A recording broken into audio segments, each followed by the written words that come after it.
Revision class number 13 उसमें स्वागत है। ठीक है, कल हमने बहुत सारी चीजें कवर करी थी, उससे आगे एक कदम आगे बढ़ेंगे। और आज का पहला टॉपिक है आपका रूस की क्रांति। रूस की क्रांति कब शुरू हुई? 8 मार्च 1917। और कब खत्म होती है आपकी? 1923 में खत्म हो जाती है। रूस में आपकी क्रांति हो रही होती है। ठीक है ना। अच्छा, ये पूछा जाता है रूस की क्रांति के जनक कौन है आपके? तो लेनिन है।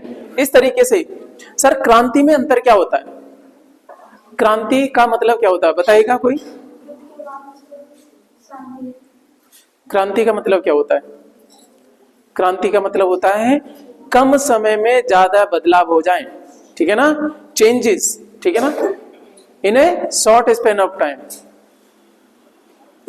क्लास में रहना है निकिता आपको? आवाज नहीं, बस चलेगा। तो ये क्या है आपका रूस की क्रांति के जनक कौन है आपके? लेनिन। कहने का मतलब क्या है? एक कम समय में ही आपका बदलाव। क्रांति का मतलब किसी भी क्षेत्र में क्रांति का मतलब क्या है? ठीक है ना, कम समय में ज्यादा से ज्यादा आपका बदलाव हो जाए। आपके जीवन में क्रांति कब आएगी? कम समय में पढ़ के आप क्या कर लो, ठीक है ना, जॉब अटेंड हो जाएगी तो क्रांति हो गई। ठीक है ना, क्रांति एक ऐसा विशद शब्द है, उसका मतलब होता है कम समय में ज्यादा बदलाव हो जाने, उसी को क्रांति बोलते हैं। लोग जुट गए और जार करके एक शासक था उस टाइम पे, उसके खिलाफ आपकी क्रांति हुई थी। जन समुदाय को, अच्छा उसको लीड कौन कर रहा था? उसका नेता कौन था आपका? लेनिन। इसीलिए बोला जाता है रूस की क्रांति के जनक कौन है आपके? लेनिन। और इन्होंने जो थॉट प्रोसेस थी उसी को बोला जाता है लेनिनवाद। बड़ी कक्षाओं में आप पढ़ते हो या पढ़े होंगे, जो भी है। ठीक है ना, रूस की क्रांति हुई कब?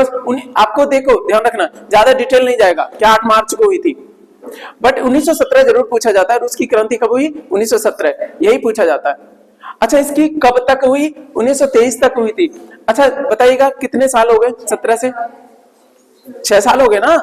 अरे 3 20 बढ़ाने के लिए 3 चाहिए, और भी ये है, तो लगभग 6 साल तक आपकी रूस की क्रांति चली।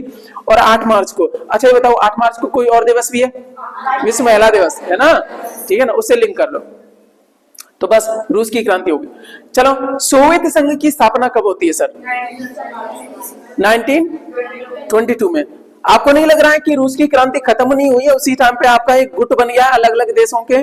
ठीक है ना, तो आपका सोवियत संघ यूएसएसआर, उसकी स्थापना कब होती है? 1922 में। ठीक है ना, चलेगा। सोवियत संघ का विघटन कब हो जाता है? 1991 में, 1991 में। और आपको पता हो तो वर्ल्ड लेवल पे क्या हो रहा है? एलपीजी की नीतियां आई हैं। बहुत जगह आपने सुना होगा, पढ़ा होगा। एलपीजी का मतलब लिबरलाइजेशन, पी बोले तो प्राइवेटाइजेशन, जी बोले तो ग्लोबलाइजेशन। लिबरलाइजेशन का मतलब क्या होता है आपका? उदारीकरण। प्राइवेटाइजेशन का मतलब निजीकरण, और ग्लोबलाइजेशन का मतलब वैश्वीकरण। ठीक है ना, इस प्रकार की नीतियां आती हैं और आपका यूएसएसआर का विघटन हो जाता है। उस टाइम पे यूएसएसआर के हेड थे मिखाइल गोर्बाचेव, जो अभी कुछ 1-2 साल पहले ही उनका वो हुआ है। ठीक है ना, खत्म हुए। ये कोरोना के टाइम पे अड़स पड़ोस में ही है मिखाइल गोर्बाचेव। ठीक है, उस टाइम पे उन्होंने साइन किए। 1991 में यूएसएसआर का विघटन हो जाता है। और आपको बताओ कल हमने पढ़ा था पॉलिटी में कौन सी चीज ली गई थी यूएसएसआर से? बताओ, मौलिक कर्तव्य है ना। ठीक है, तो ये थी चीजें हमारी। तो रूस की क्रांति हो जाती है, ये सब। और इसके जनक कौन है? लेनिन है। और सोवियत संघ की स्थापना 1922। आपको नहीं लग रहा अभी क्रांति पूरी तरह से खत्म भी नहीं हुई है? ठीक है ना, तभी यूएसएसआर की स्थापना हो जाती है। ठीक है, जनता के हाथ में आ गया सारा। वो जो शासक था, राजा था, जार, उससे इन्होंने आपका वो कर लिया। ठीक है, तो विघटन हो जाता है 1991 में। और 1991 में यूएसएसआर के विघटन के साथ ही कोल्ड वॉर खत्म हो जाता है। कोल्ड वॉर सर 2 बड़े आपके गुट हैं, उनके बीच में होता है। एक तरफ है NATO, नेटो, ठीक है ना, और दूसरा कौन सा आपका? यूएसएसआर। ठीक है, इनके बीच में लड़ाई चल रही थी। और लड़ाई का मतलब क्या है सर? आपके भौतिक जगत में नहीं, ब्रेन में चल रही थी। ठीक है ना, जैसे अड़ोसी पड़ोसी महिलाएं होती हैं, उनमें होती है मेरे घर आई टीवी, तो उसने बोला मेरे घर आया आपका पूरा आपका होम थिएटर। ऐसे करके जो दिमाग में चल रही होती है, आपस में तो प्यार से बातें कर रही होती हैं, एक दूसरे के घर पे क्या ले जा रही होती है? मिठाई भी ले जा रही होती है, पर अंदर अंदर चल रहा होता है। ठीक है ना, तो इसको कहते हैं कोल्ड वॉर। ठीक है, तो मैंने बात बता दी, सोवियत संघ का विघटन हो जाता है 1991 में। अब चलते हैं, देखो हाँ आगे आ गया टॉपिक ये कोल्ड वॉर जिसकी हम बात कर रहे थे। 1995 से शुरू होता है, यानी वर्ल्ड वॉर सेकंड नहीं है। वर्ल्ड वॉर सेकंड में हालांकि जो आपका रसिया है और अमेरिका है दोनों एक पक्ष में लड़े थे, लेकिन बाद में एक दूसरे का श्रेय लेने लगे कि मेरी वजह से जीते हैं हम। वो कहता मेरी वजह से जीते हैं, मैं तेरे से पावरफुल, ठीक है ना। वो दिखाने के लिए आपका मिसाइल बनानी शुरू कर दी, ठीक है, एक दूसरे को दिखाने के लिए। उसने बोला मैं चांद पर पहुंच गया, मैं अंतरिक्ष में पहुंच गया, वो कहता मैं चांद पर पहुंच गया। ऐसे करके चीजें चलती रही थी, ठीक है। हकीकत नहीं पता है सर अभी भी, ठीक है ना। दुनिया वो देखती है जो आपके न्यूज़पेपर दिखाते हैं या देश के आपके स्टेटमेंट रहते हैं। अभी भी थोड़ा ये माना जाता है कि चांद पे अभी पहुंचा ही नहीं, कुछ चीजें वो थी, फेक था, वो था, पर हम उस पर नहीं जा रहे, हमारा मुद्दा ये है। 1995 सर वर्ल्ड वॉर सेकंड के बाद में शुरू होता है। और आपको बताएं, अभी बताओ, जैसे एलपीजी की पॉलिसी आई, क्या हुआ आपका, ये जो यूएसएसआर है उसका विघटन होते ही क्या है, वर्ल्ड वॉर खत्म, ठीक। तो ये था आपका। तो ये शीत युद्ध हुआ किसके बीच में सर, यूएसए बोले थे, संयुक्त राज्य अमेरिका वर्सेस सोवियत संघ। मैं अभी बात कर रहा था, क्या चीजें समझ में आ रही है थोड़ी बहुत, ठीक है ना, चलेगा। इसके बीच में हो रहा था सर, असल में इन देशों के बीच में हो रहा था कि उनकी विचारधाराओं के बीच में हो रहा था, उनकी विचारधाराओं के बीच में। और ये संयुक्त राज्य अमेरिका बोले तो आपका यूएसए, इसकी विचारधारा क्या है, पूंजीवाद, कैपिटलिज्म। क्या है आपकी, पूंजीवाद का मतलब क्या होता है, जहां पे उत्पादन के साधन किसके तरफ हो आपका, वो कौन कर रहा हो उत्पादन, आपका प्राइवेट सेक्टर कर रहा हो, ठीक है ना। बड़ी बड़ी कंपनियां देखने को मिलेंगी आपके, प्राइवेट सेक्टर ज्यादा काम कर रहा होगा, बिजनेस कर रहा होगा प्राइवेट सेक्टर। वहीं पे दूसरा है सर साम्यवाद, उसमें क्या है, सरकारी नियंत्रण ज्यादा रहेगा। जैसे शुरुआत में आप देखोगे हमारे यहाँ पे हर एक जो कंपनी थी प्राइवेट, आपकी सरकारी कंपनी थी, चाहे टेलीकॉम सेक्टर की बात कर लें, बीएसएनएल वगैरह, वो कुछ कुछ आपकी कंपनियां थी। अब देखो सारा कहां पहुंच गया, आपका प्राइवेट सेक्टर में पहुंच गया। हर एक के अपने फायदे अपने नुकसान होते हैं। जैसे बात करोगे एकदम से खराब नहीं है साम्यवाद वाला, सरकार रहती है तो सरकार कभी भी ना लोगों का बुरा नहीं करेगी, प्रॉफिट मोटिव नहीं होती सरकार, ठीक है ना। वो ऐसे चीजें वो करेगी जिससे क्या रहे, जनता का कल्याण भी हो। प्राइवेट सेक्टर को कोई लेना देना नहीं। अब आ जाओ दूसरी तरफ, कहां, प्राइवेट सेक्टर, उसे तो प्रॉफिट से लेना देना होता है, ठीक है ना। प्रॉफिट मैक्सिमाइज करना उसका एम रहता है भाई, सीधी सी बात है। वो आए इसीलिए जिससे कि दो पैसे कमा सके, तो ये चीजें रहती हैं। दो विचारधाराओं के बीच में थी। अच्छा, हम कौन सी विचारधारा मानते हैं, हम मिश्रित वाले, हम ज्यादा दिमाग नहीं लगाते। फिर भी देखो झुकाव आपका कैपिटलिज्म की तरफ हो ही जाता है। अब देखो ये दो गवर्नमेंट आपकी बनती हैं, दो आपके पक्ष है, एनडीए वाले, यूपीए वाले।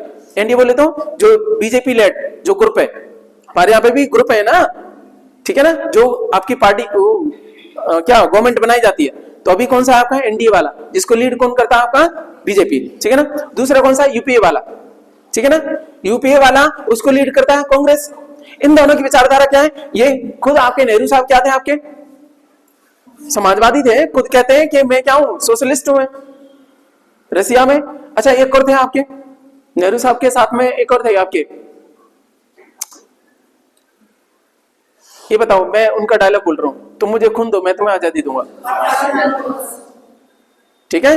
तो वो भी क्या है, सोशलिस्ट है, क्योंकि इनका सबका कनेक्शन रसिया से था उस टाइम पे। यही जिसका कनेक्शन रसिया से होगा, रसिया की विचारधारा क्या है सर, साम्यवादी, ठीक है ना, सोशलिस्टिक वाले हैं ये।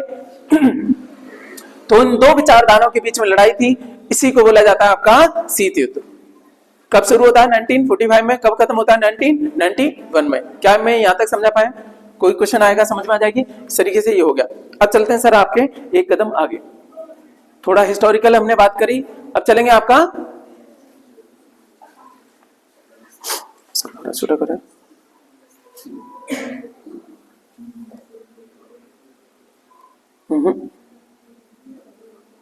और भी छोटा करना पड़ेगा।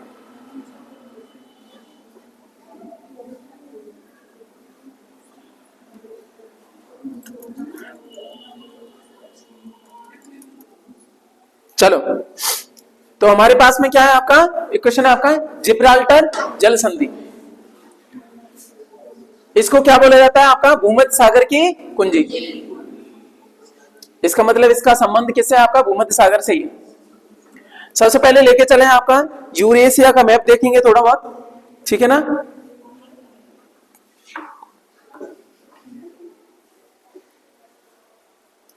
स्पेन आपका दिख रहा है, स्पेन, पुर्तगाल, ये ऐसे करके घुमा रखा है। देखो ये जो पृथ्वी का ग्लोब है ना, इसको थोड़ा ऐसे करो तब आपके सामने आएगा, ठीक है ना। यहाँ पे क्या है, इटली, ये ट्रॉपिक ऑफ कैंसर है, इस तरीके से दिख रहा है, ठीक है ना। और ये क्या है सर आपका भूमध्य सागर, ये तो अफ्रीका वाला दिखा रखा है ना, अफ्रीका, ये रेड सी है, ये फारस की खाड़ी है, ओमान है, यमन है, इस तरीके से दिख रहे हैं। अब ऐसे करके देखो, चाहो तो इसको ऐसे कर लो या फिर आप ऐसे ही रहने दो। ये क्या आपके स्पेन और पुर्तगाल, ठीक है।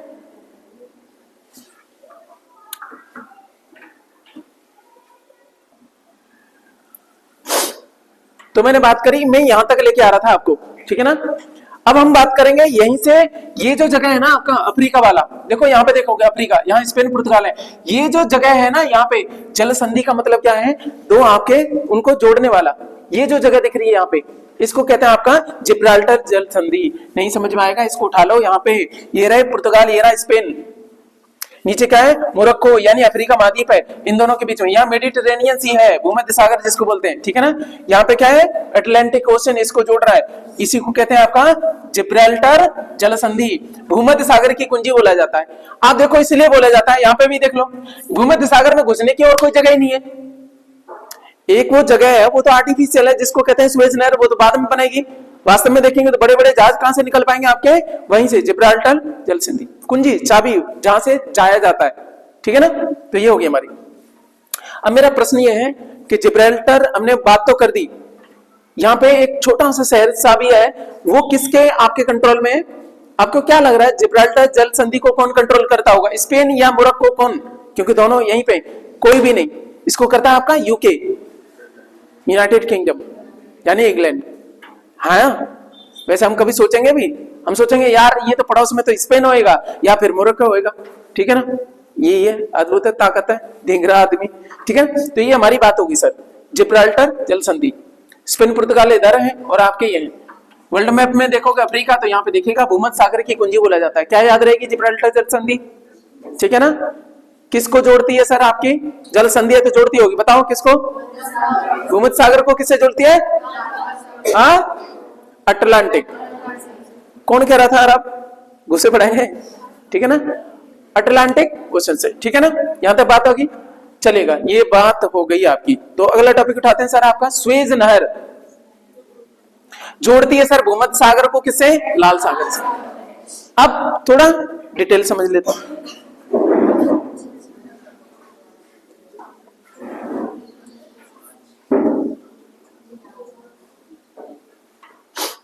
देखिएगा ये इजिप्ट दिख रहा है, वर्ल्ड मैप में देखोगे तो अफ्रीका में यहाँ पे पड़ता है, ठीक है ना, ये पे येलो वाला दिख रहा है आपका, अफ्रीका में यहाँ पे पड़ता है इजिप्ट, ठीक है। तो यहाँ पे क्या है आपका, ये अरेबियन पेनिनसुला है, जहां पे आपका इजराइल बाउंड्री बना रहा है किससे, आपका मिस्र से, ठीक है ना। यहाँ पे ये सिनाई पेनिनसुला भी है जो रेड सी में पड़ता है, ध्यान रखना, सिनाई, इसको लेकर के अभी चर्चा में रहा है अखबार में, कभी पूछ ले तो, ठीक है ना।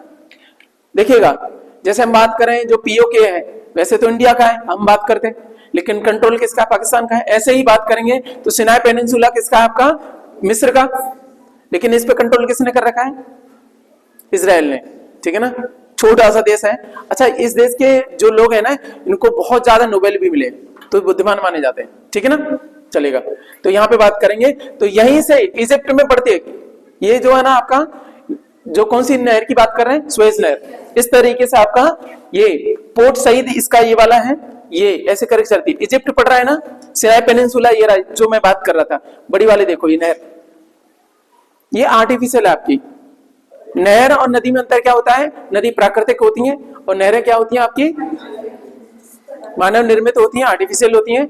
और आपको एक बता दें, साइज से कोई लेना देना नहीं है, कई बार नदी बहुत छोटी भी मिल जाएगी और नहर बहुत बड़ी भी मिल जाएगी, ठीक है, चलिएगा, बस इतना ही अंतर है।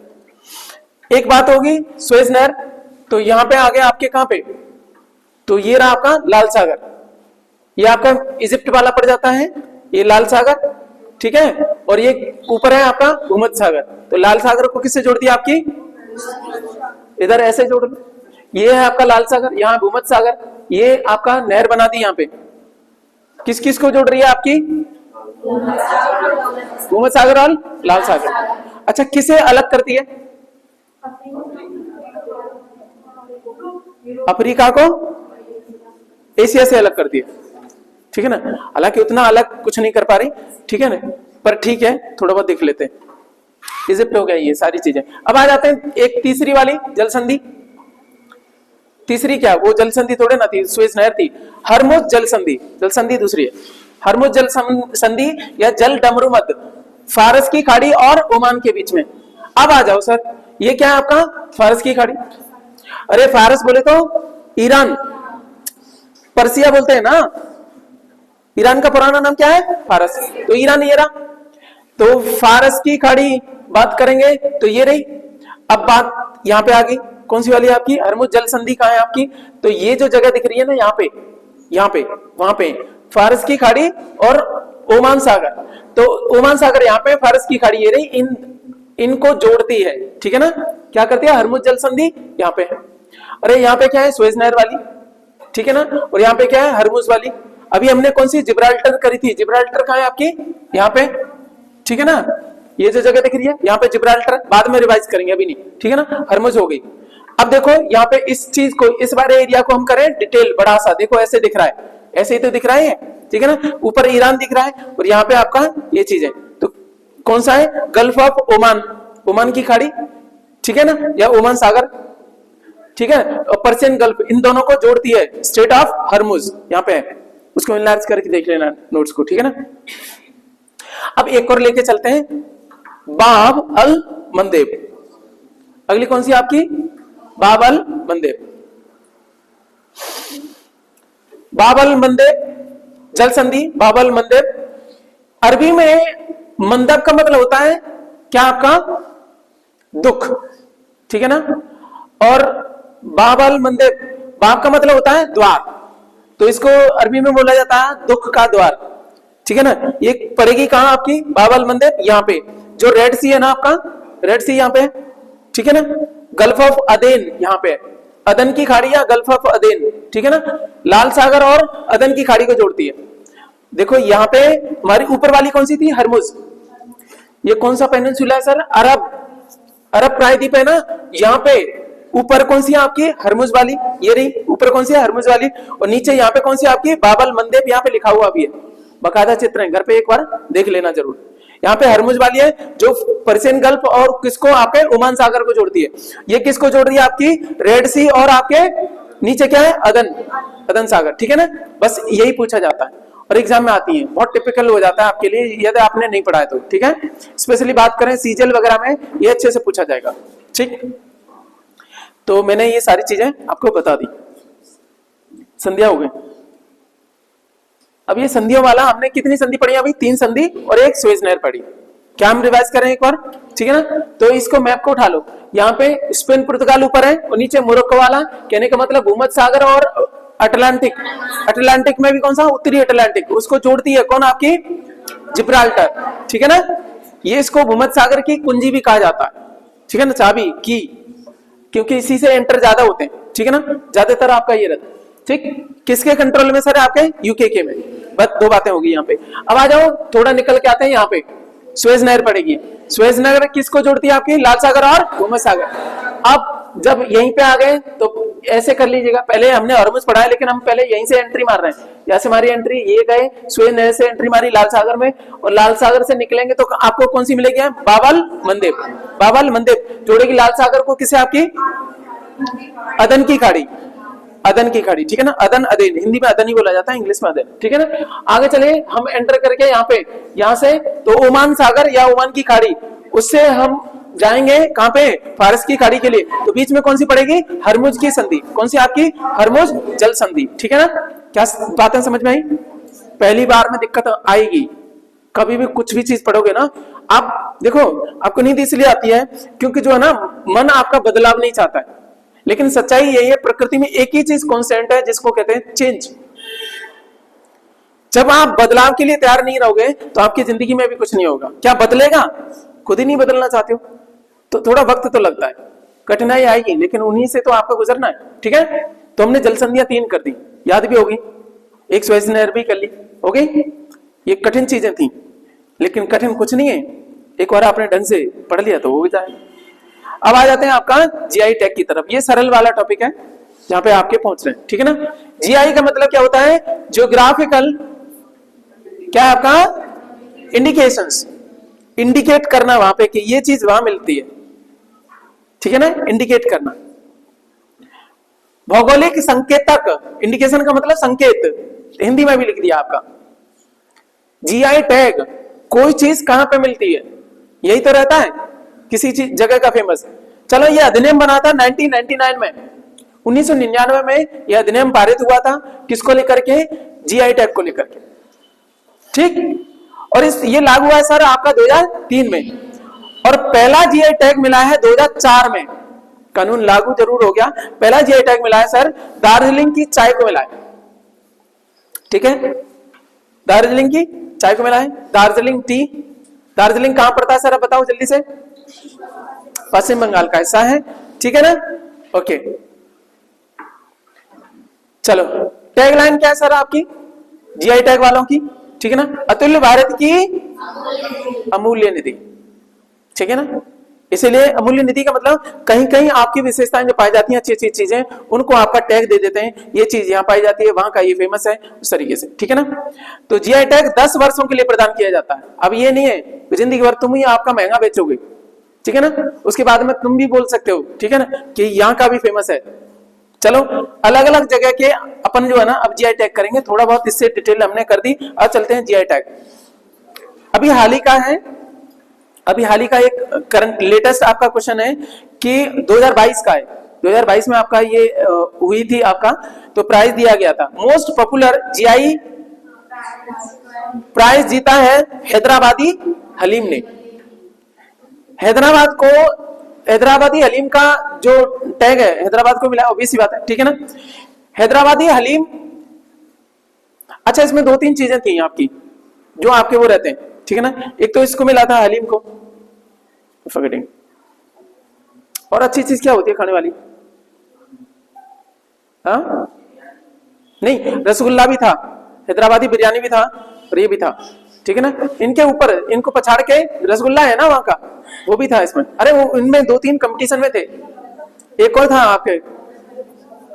चलो ठीक है, कुल मिला के जीता कौन आपका, हलीम जीता। अब हलीम क्या होता है इसके बारे में हम बात करेंगे।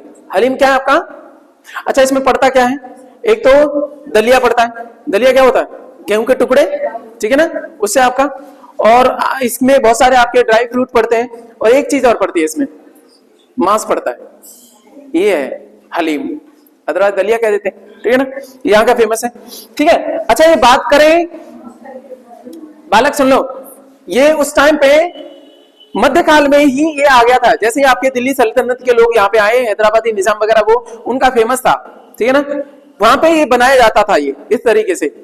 लेकिन यहाँ पे आके यहाँ के मसाले इसमें मिक्स हुए और ये फेमस हो गया वर्ल्ड में, क्योंकि मसालों ने क्या करे, चार चांद लगा दी।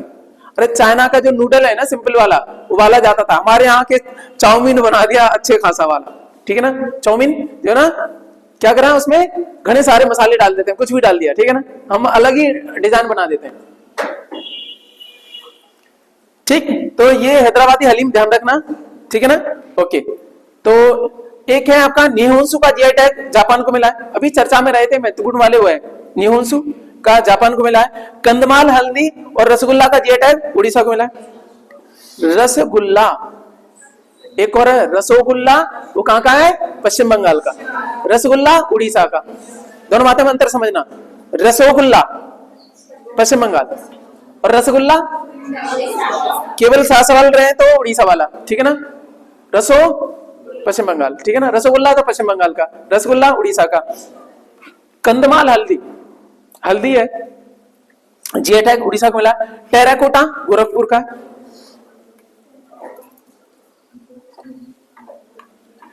टेराकोटा गोरखपुर, जहां से आपके कौन है सीएम साहब, आपके उसी आपकी क्या बोलते हैं उसको कॉन्स्टिट्यूएंसी से, तो ये है आप टेराकोटा गोरखपुर। टेराकोटा होता क्या समझिएगा, आपका जो आपके खिलौने बनाए जाते हैं या मिट्टी के बर्तन वगैरह, ठीक है ना, स्पेशली हम बात करेंगे तो आपके खिलौने वगैरह, ये सारी मूर्तियां वगैरह बन गई कच्ची मिट्टी की, उनको पका दिया जाए तो पकी हुई मिट्टी को क्या बोला जाता है, टेराकोटा, ठीक है ना।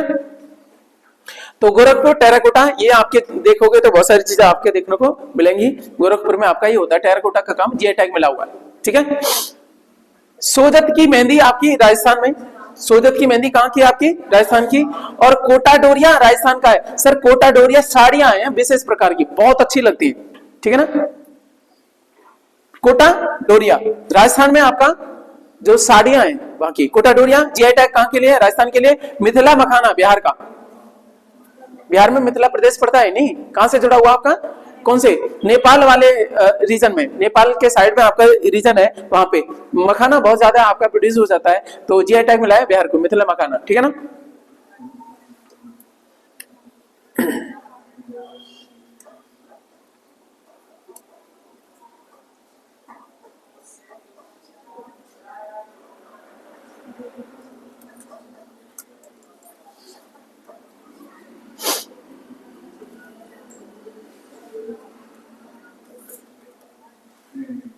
अब चलो कहां पे चल रहा है आपका? शाही लीची, मुजफ्फरपुर बिहार। शाही लीची।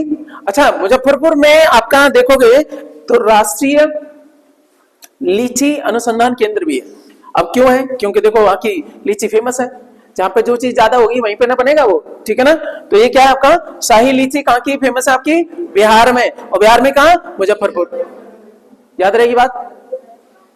कौन सा आपका? मुजफ्फरपुर, ठीक है ना। मुजफ्फरनगर नहीं है, मुजफ्फरपुर की बात कर रहा हूं, दोनों बातों में अंतर है, ठीक है ना। मुजफ्फरपुर कहां है? बिहार में, ठीक है। शाही लीची यहाँ की फेमस है। और देखिएगा तेजपुर लीची कहां की है? असम की। तेजपुर लीची कहां की है आपकी? असम की।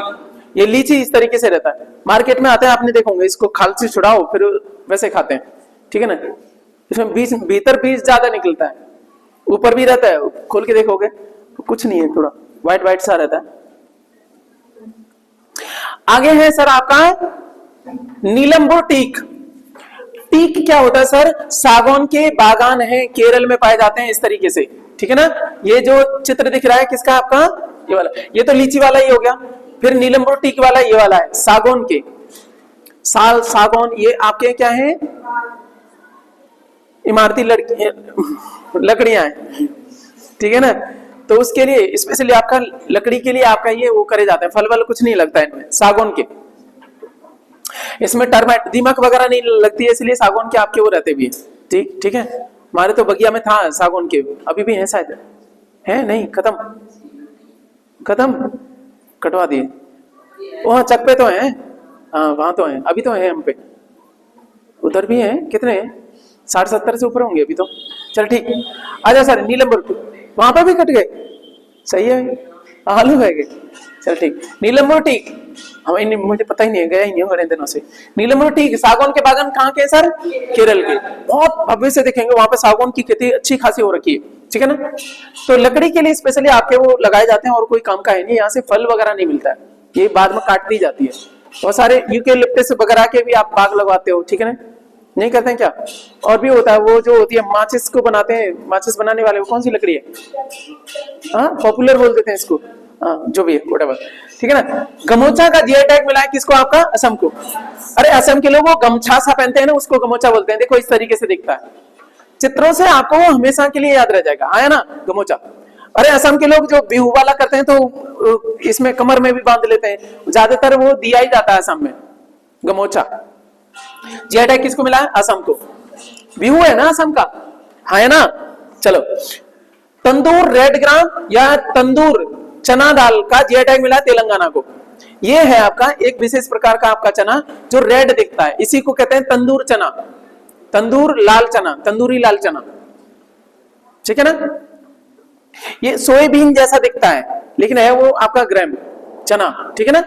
तंदूर रेड ग्राम या तंदूर आपका, ठीक है ना, चना दाल।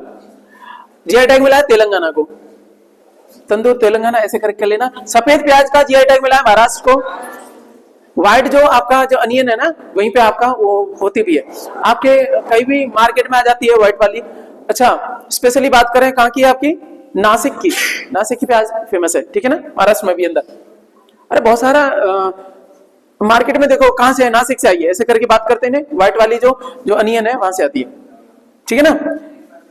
ये क्या है आपका? चकहाओ काला चावल, चकहाओ काला चावल का जीआई टैग मिला है मणिपुर को, याद रख लेना। दो चार बार कर लो। चको चावल कहाँ का है? मणिपुर का। कंदमाल हल्दी तो फिर से आ गया है ना, डबल हो गया ना ये, इसको काट देंगे। कहाँ की आपकी? उड़ीसा की। साथ में एक और था इसका भाई, बताओ जल्दी से।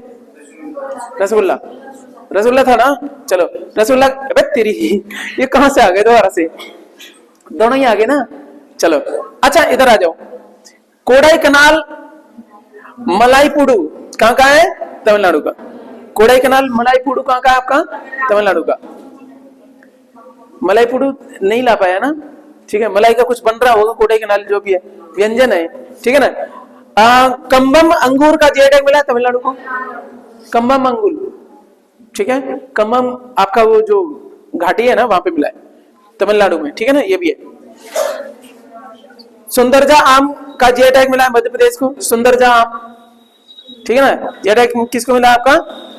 मिर्चा चावल का बिहार को। वैसे भी बिहारी जो ना मिर्च नहीं मिर्चा कह देते हैं उसको, मिर्चा देना, तो ऐसे याद रख लेना बिहारी लोग हैं ये मिर्चा चावल वाला। पता है ये लोग कैसे चावल खाते हैं? चावल लेंगे प्लेट में, चावल रखेंगे नहीं, उसको ऐसा चट्टा सा बनाएंगे हैं, उसके ऊपर मिर्ची लगा देंगे मिर्चा चावल, और फिर फैलेंगे पूरा का पूरा ढकोस जाएंगे, ठीक है ना। अच्छा भाई याद रखने के लिए बोल रहा हूँ, किसी के लिए वैसे नहीं बोल रहा हूँ, ठीक है, बुरा नहीं मानने मिर्चा चावल का जीआई टैग आपका बिहार को मिला। पान का जीआई टैग आपका वाराणसी को। बनारसी पान होता है ना, खाए के पान बनारस वाला, उसे लिंक करें। तो पान का जीआई टैग किसको मिला है? बनारस का। मुरैना की गजक फेमस है, मुरैना की गजक, एमपी में पड़ता है मुरैना।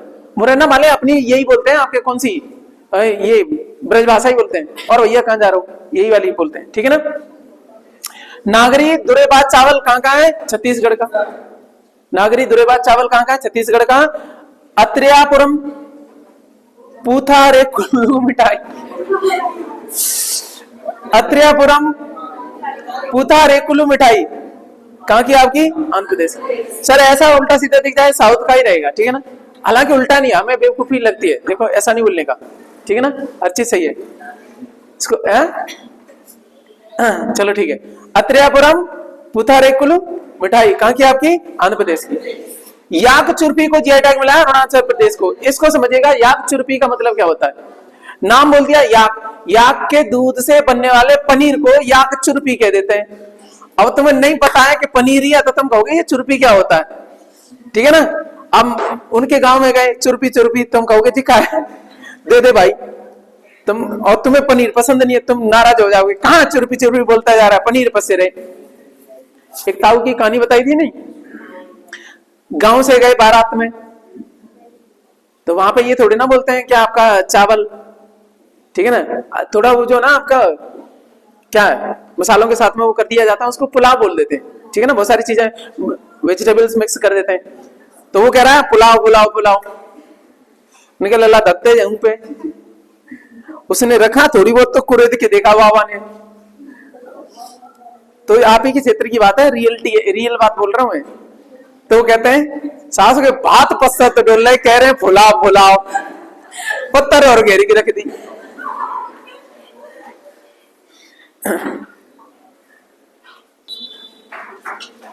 तो वही बात कहते हैं। तो ये क्या है आपका? याक चुरपी और कुछ नहीं है सर, क्या है आपका? पनीर ही है। जैसे ताऊ जी का वो था ना फुलाव काइंड ऑफ, ठीक है ना। तो इसका जीआई टैग किसको मिला है? अरुणाचल प्रदेश को। आगे हम बात करेंगे काजू के जीआई टैग किसको मिला है? गोवा को, ठीक है। कोई दिक्कत यहां तक? आगे चलेगा। रसबली मिठाई कहां की आपकी? उड़ीसा की। आपको नहीं लग रहा है रसबली रसगुल्ला ये सब आपके वहीं के? रसगुल्ला भी तो यहीं का है, उड़ीसा का ही। और बताओ कंदमाल हल्दी उड़ीसा की, ठीक है ना। चलेगा। खामती चावल कहां का है? अरुणाचल प्रदेश का। ये खामती चुरपी सब ये अरुणाचल प्रदेश के। नहीं दिख रहा? अभी वाला था ये चुरपी वाला खामती चावल, खाम है कौन? चुरपी के साथ में कौन? अरुणाचल प्रदेश वाले। दूसरा आपका कौन सा है? आपका तांगसा वस्त्र कहां के? अरुणाचल प्रदेश के। तांगसा वस्त्र कहां के? आपके अरुणाचल प्रदेश के। पश्मीना क्राफ्ट का जीआई टैग मिला है जम्मू कश्मीर। सर पश्मीना क्या है? भेड़ की प्रजातियां, उससे प्राप्त ऊन, और उसी से आपके धागे बनते हैं, उसी से आगे चीजें क्या होती है। क्राफ्ट का मतलब क्या है? उसी से चीजें नई नई डिजाइन करना, ठीक है ना। कहां का? आपका जम्मू कश्मीर का, ठीक है। पश्मीना क्राफ्ट का जीआई टैग किसको मिला है? जम्मू कश्मीर को। और कश्मीरी केसर जिसको क्या बोल देते हैं सर, जाफरान बोल देते हैं। जाफरान और कुछ नहीं, वो केसरी है। ये कहाँ की है सर, जम्मू कश्मीर की। ये एक्चुअली ये जो आपका ये सेगमेंट दिखेगा ये सारा जम्मू कश्मीर का है, ठीक है ना। तो कश्मीर केसर जिसको जाफरान भी बोला जाता है, वो कहाँ की आपकी, जम्मू कश्मीर की। बसोली पेंटिंग ये चर्चा में थी, बसोली पेंटिंग, ठीक है ना, वो भी जम्मू कश्मीर की है। और रामबन शहद ये भी कहाँ का है, जम्मू कश्मीर का। भादरवा राजमा जम्मू कश्मीर। चिकरी वुड क्राफ्ट राजौरी जिला है जम्मू का। चिकरी वुड क्राफ्ट लकड़ियों पे आपका जो है ना, लकड़ी नक्काशी वगैरह बहुत सारी चीजें आपकी। मुस्क बुद्धजी चावल कहाँ का है सर, आपका अनंतनाग जिला है जम्मू का। मुस्क बुद्धजी चावल, ठीक है ना। तो इनको 2-4 बार आपका वो करते रहना, एक दूसरे में ग्रुप बनाओ, एक दूसरे से पूछो, हो जाएगा काम, ठीक है ना, चलेगा। ठीक, अब सर थोड़ा आगे चलते हैं, आपका अगले सेगमेंट पे चलते हैं। आपका क्या है कि 69th राष्ट्रीय फिल्म पुरस्कार आपके 2023 के हैं, इनके बारे में हम थोड़े देखते हैं। आपका 69वें राष्ट्रीय फिल्म पुरस्कार 2023 में प्रदान किए गए थे। तो सर्वश्रेष्ठ अभिनेता कौन, अल्लू अर्जुन, ठीक है ना। कौन सी मूवी, पुष्पा के लिए, पुष्पा द राइज मूवी, ठीक है ना, उसके लिए मिला था अल्लू अर्जुन।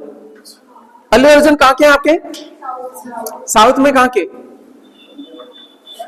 पहले तेलुगु आपके एक्टर भी है जिनको ये पुरस्कार मिला भी है, पहले तेलुगु एक्टर है, ठीक है ना, ठीक है।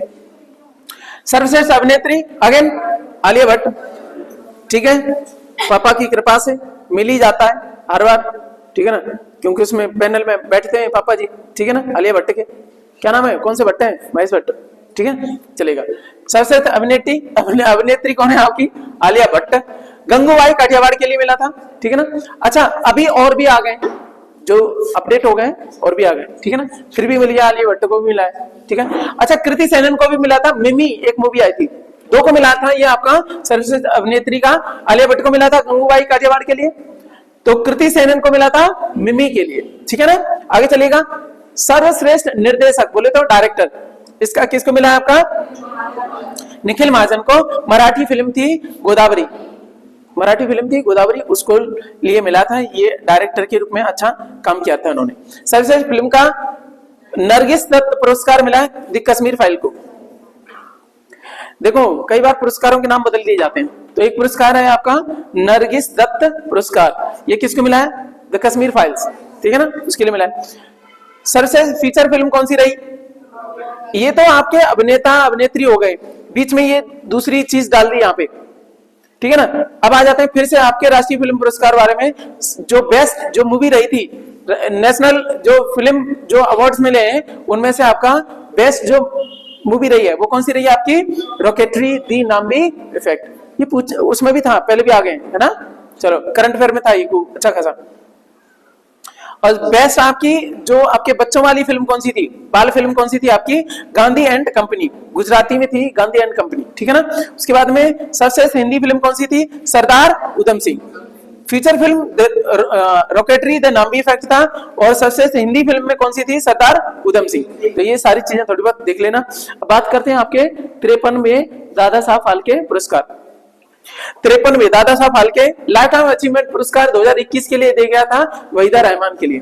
आने वाली परीक्षाएं जो नजदीक आ रही हैं उनमें पूछे जा सकते हैं, ठीक है ना, इसलिए आपका इनको ध्यान रखिएगा। 53वां दादा साहब फाल्के पुरस्कार कई बार एकदम कंटेम्प्रेरी नहीं पूछता है, ये पूछ लेगा 53वां 2021 के लिए किसको दिया गया, ठीक है ना। तो 1-1.5 साल का आपका लमसम में देखोगे पेपर में देखने को मिलता है, नहीं है क्या, ठीक है, तो इसे देख के चलेगा। तो 53वां किसको मिला है, वहीदा रहमान को मिला है, ठीक है। अच्छा, पहला दादा साहब फाल्के पुरस्कार किसको मिला था, देविका रानी को। पहला किसको मिला था, अभी हमने करा, अभी क्या कर लिया हमने, पुराना भी कर लिया, तो ये भी हो गया, साथ साथ में चलेगा। अब कुछ आपके हैं भारत रत्न डॉक्टर अंबेडकर पुरस्कार 2023 के लिए किसको दिया गया, योगी आदित्यनाथ। करंट अफेयर में आ चुका है हमारा, ठीक है ना।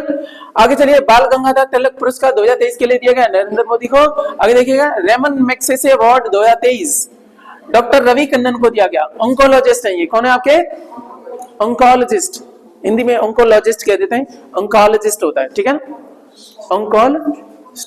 ठीक है, ऑन्कोलॉजिस्ट कौन होता है सर, आपका कैंसर विशेषज्ञ होता है, ठीक है ना। तो ये है आपके डॉक्टर रवि कन्नन जिनको मिला है सर आपका रेमन मैग्सेसे अवार्ड। ठीक है ना।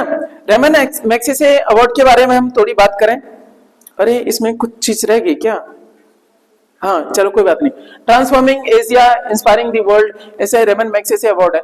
इसके बारे में बोला जाता है ये हाईएस्ट है एशिया का। एशिया का नोबेल भी बोलते हैं इसको, है ना? नहीं, एशिया का नोबेल बोलते हैं रेमन मैग्सेसे अवार्ड, ठीक है ना। फिलीपींस के आपके प्रेसिडेंट थे, उनके नाम पे दिया जाता है, ठीक है ना। Providing hope and the healing in cancer care, Ramon Magsaysay award India किनको दिया गया? आपका डॉक्टर रवि कन्नन साहब को दिया गया, ठीक है ना।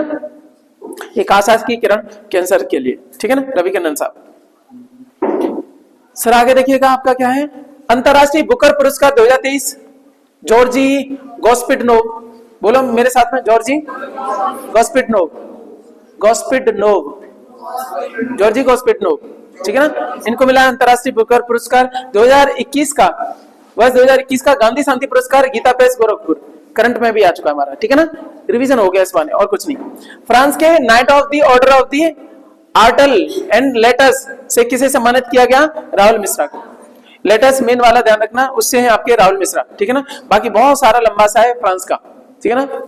चलेगा आगे। प्रधानमंत्री नरेंद्र मोदी को किस देश के सर्वोच्च नागरिक और सैनिक सम्मान grand cross of the legion of honour से सम्मानित किया गया? वो है आपका फ्रांस। और इस पुरस्कार को इससे सम्मानित होने वाले क्या है सर? आपके पहले प्रधानमंत्री भी हैं, ठीक है। क्या है ये? पहले प्रधानमंत्री। यहीं पे हम बात करेंगे अपनी द्रौपदी मुर्मू मैडम के बारे में। राष्ट्रपति द्रौपदी मुर्मू मैडम को किस देश का सर्वोच्च नागरिक सम्मान grand order of the chain of the yellow star से सम्मानित किया गया है? वो है आपका सूरीनाम, ठीक है ना। ये वाला है, इसको प्राप्त करने वाली पहली महिला राष्ट्रपति भी है, ठीक है ना। तो ये थी आपकी आज की क्लास, इसको रिवाइज करिएगा, ग्रुप पे आपको मिल जाएगी पीडीएफ आपकी, ठीक है ना। आज के लिए बस इतना ही, इसमें खुश रहिए, ख्याल रखिए, बाय बाय।